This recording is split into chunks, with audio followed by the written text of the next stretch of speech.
こんにちは、スイラボです。ここのところ、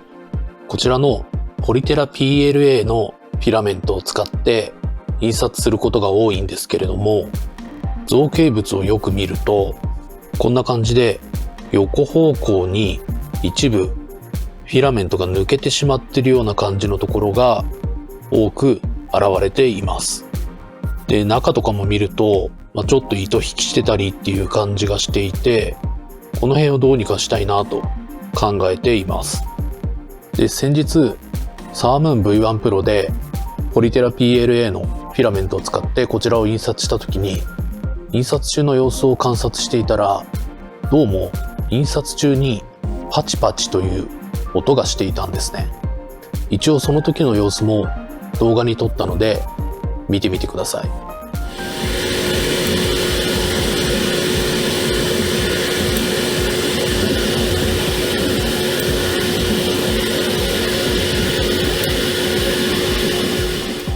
ちょっと動画でわかるかわからないんですけれども、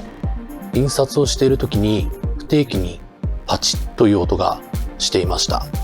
で、この原因を調べてみると、フィラメントが水分を吸ってしまう、吸湿してしまっていると、このような現象が起きるということが分かりました。フィラメントが吸湿してしまうと、印刷品質に影響があるっていうことは知っていたので、普段はこんな感じで密閉したケースに乾燥剤と一緒にフィラメントを保管しています。サームーン V1 Pro で印刷するときにはフィラメントを防湿ケースから出して印刷していたんで、その時に吸湿したのかなとも思ったんですけれども、このフィラメント自体はサームーン V1 Pro で印刷するときに初めて開封したんですけれども、その時に一番最初に印刷した造形物も同じように水平方向にフィラメントが抜けていたり、糸引きが出ていたりっていうことがありました。開封してない状態ではありましたけれども、購入してから1ヶ月ぐらい放置してしまったりということもあるので、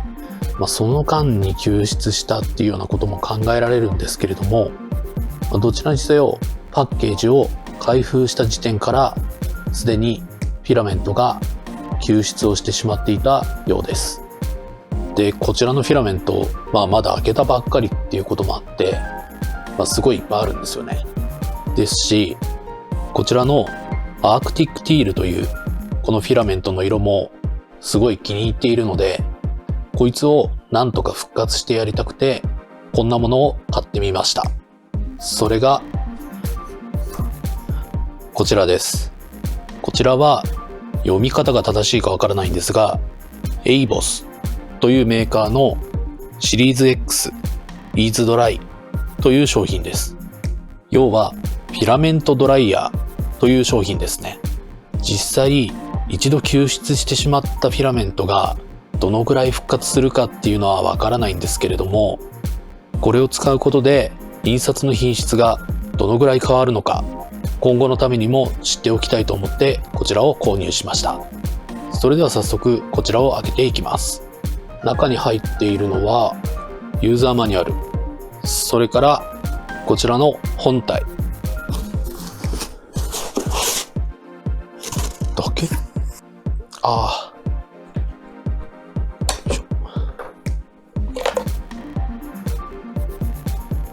本体の中に電源ケーブルが入っていました。あとは本体の中にこちらのガイドチューブも入っていました。本体の方を少し見ていこうと思いますが、上の方にダイヤルがついていて、それぞれの樹脂によって決まった設定温度に変えることができるようになっています。また下の方には湿度計がついているんですけれども、こちらはフィラメントドライヤーの電源とは別で別途電池で動いているみたいです。こんな感じで湿度計だけ取り出すこともできます。電池は LR44 が2個入っているみたいですね。あとは背面に電源ケーブルを挿すコネクターと電源のスイッチがあります。それだけですね。で、こちらのフィラメントドライヤーは乾燥させながら印刷をするっていうこともできるようになっていて、フィラメントを出すための穴っていうのが正面に1つ、天面に1つ、背面に1つあります。大きさについては、奥行きと高さはどちらも 22.5 センチで、幅はだいたい10センチというところです。そして側面に蓋がついているんですけれども、蓋の周りには特にパッキンとかはなさそうですね。本体の方にも特にパッキンはついてないみたいです。こちらは加熱による除湿だけでなく、中に乾燥剤を入れて使うっていうこともできるようになってるみたいで、その場合にはこういった角のポケットになっている部分に乾燥剤などを入れておくといいみたいです。こちらに入れたまま印刷ができるっていうことを考えると、やっぱりもうちょっとこの蓋の周りっていうのはパッキンなどが欲しかったところですね。それでは実際にフィラメントを入れてみようと思います。こちらのポリテラ PLA1kg のフィラメントを入れてみます。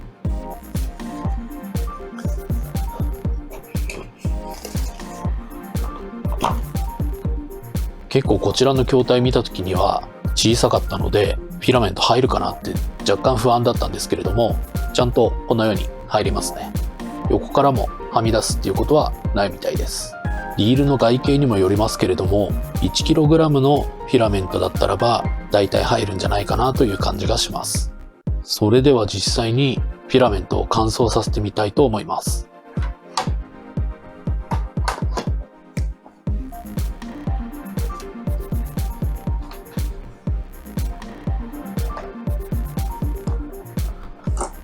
はい、それでは設置ができたので電源を入れてみたいと思います。電源オン。電源を入れたら、あとは実際に使うフィラメントによってこのダイヤルを合わせるみたいです。今回は PLA なので PLA のところにダイヤルを合わせておきます。これは特にクリック感があるわけじゃなくて、普通にぐるーっと回っちゃう感じのダイヤルになってます。PLA だけでも結構幅があるんで、ちょっとどんな感じで設定すればいいのかマニュアルを見てみます。こちらのマニュアルを見た感じでは、ダイヤルを合わせる位置によって温度が変わってきそうですね。PLA は40度から45度で4時間以上加熱するっていうことが推奨されているみたいです。とりあえず一番温度が低くなるであろうこのダイヤルを一番左に回した状態で加熱をしてみます。動作音ですけれども、ファンが回っているのでその音はするんですけれども、個人的にはそこまでうるさくないかなという印象です。加湿器の静音とか低ぐらいのそれぐらいの音なんじゃないかなと思います。それではこの状態で4時間放置してみたいと思います。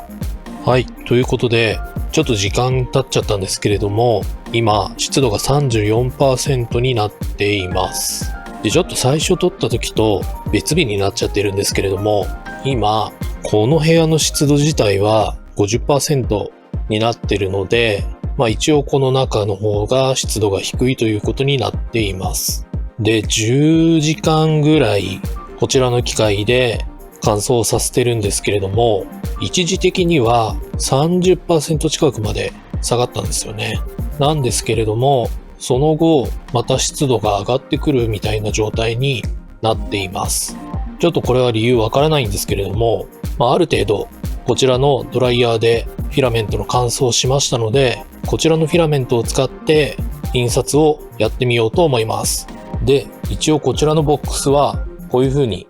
直接フィラメントを出すことができるようになってますので、今回はこのボックスを動かしたまんま印刷をしてみようと思います。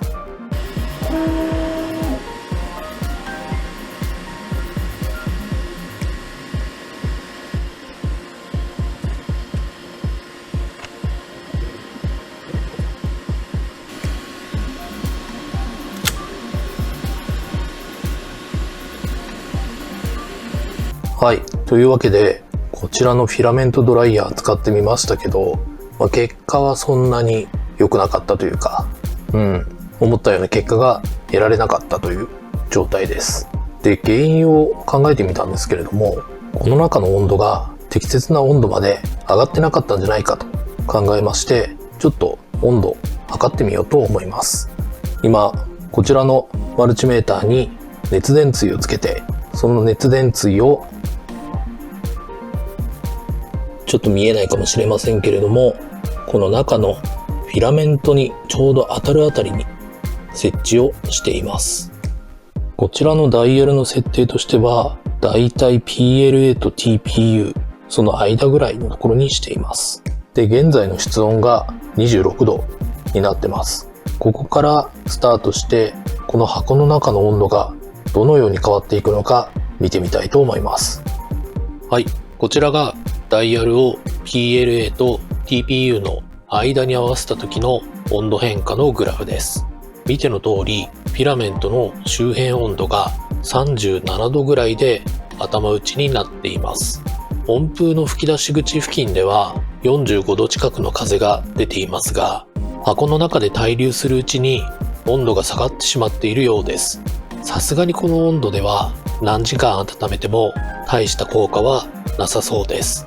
ということで今度はフィラメントの周辺温度がだいたい40度ぐらいになるようにダイヤルを調整して、その状態でフィラメントを6時間ぐらい乾燥させてみて、印刷結果に違いが出るのか見てみたいと思います。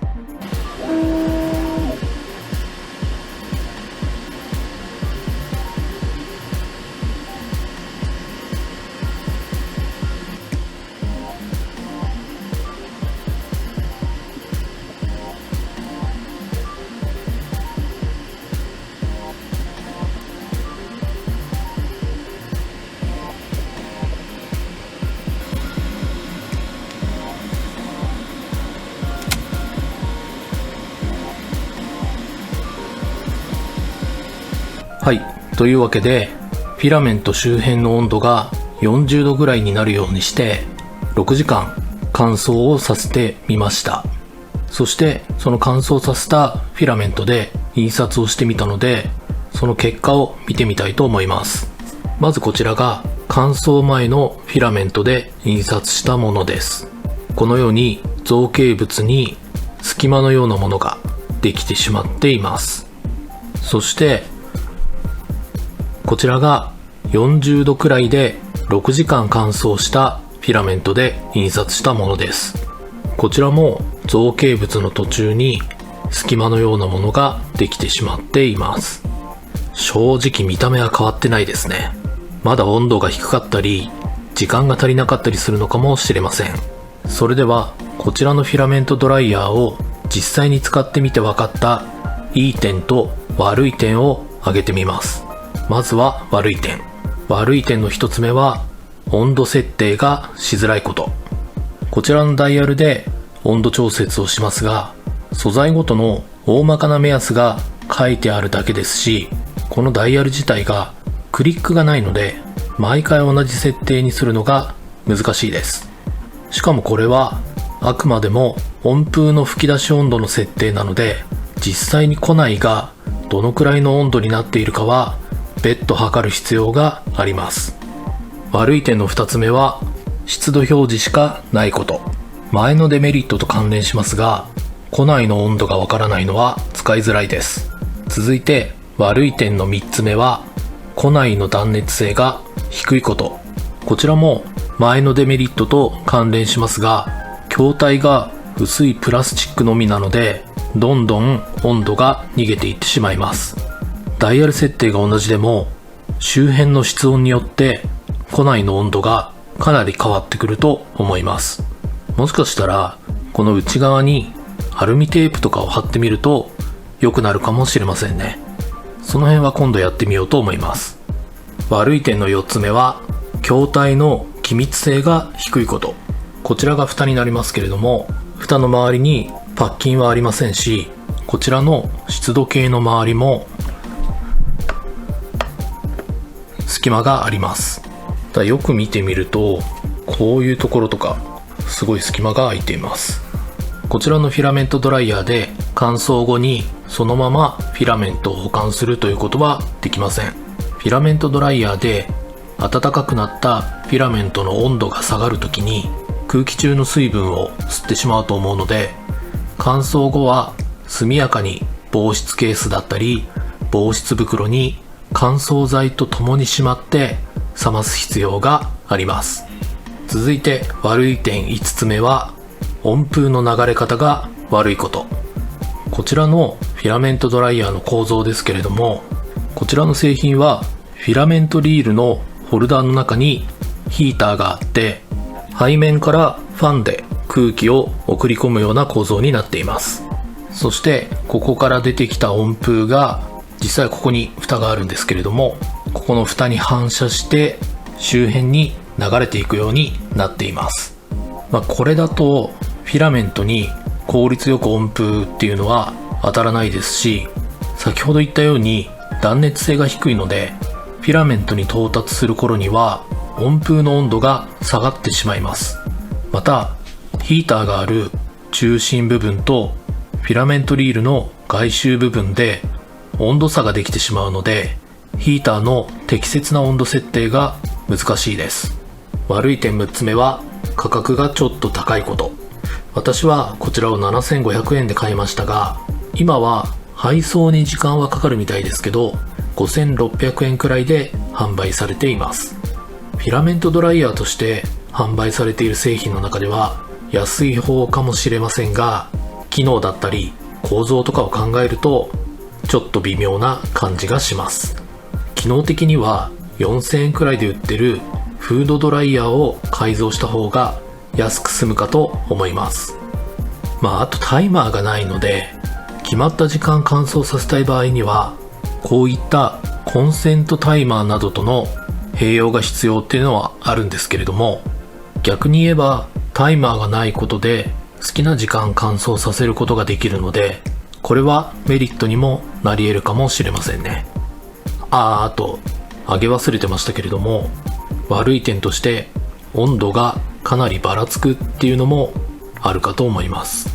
実際にこちらのダイヤルを触っていないのにマルチメーターで測定していた温度が5度ぐらい変動してしまうっていうことがありました。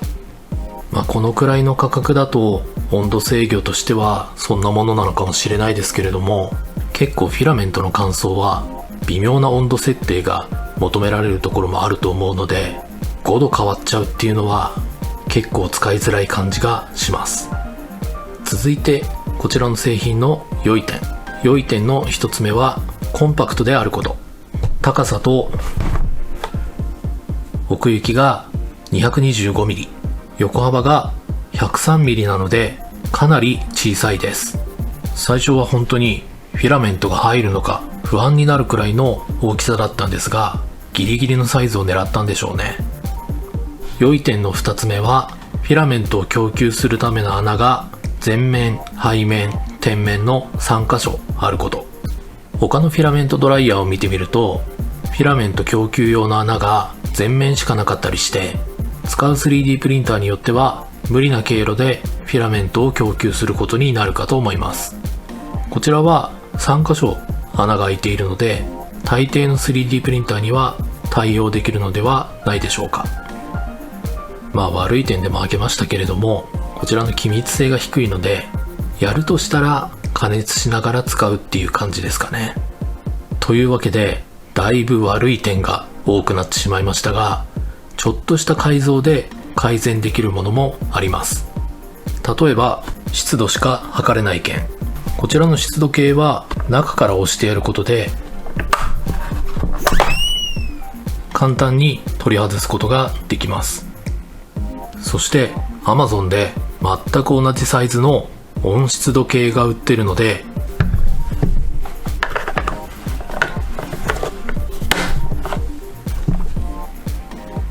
こちらに入れ替えてしまいましょう。こちらのリンクは概要欄に貼っておきます。これは買った方がいいかなと思いますね。というかメーカーは最初からこちらをつけてください。お願いします。ということで使い勝手がいまいちな部分が多いですけれども、温度をちゃんと測って使えばフィラメントドライヤーとしては機能するのかなと思います。今後もう少し使い勝手を良くするための改造なんかもしてみようと思います。今回の動画は以上になります。このチャンネルでは 3D プリンターや電子工作関連の動画をアップしています。チャンネル登録、グッドボタンいただけるとモチベーションにつながります。またコメントもお待ちしております。それでは次の動画でお会いしましょう。ありがとうございました。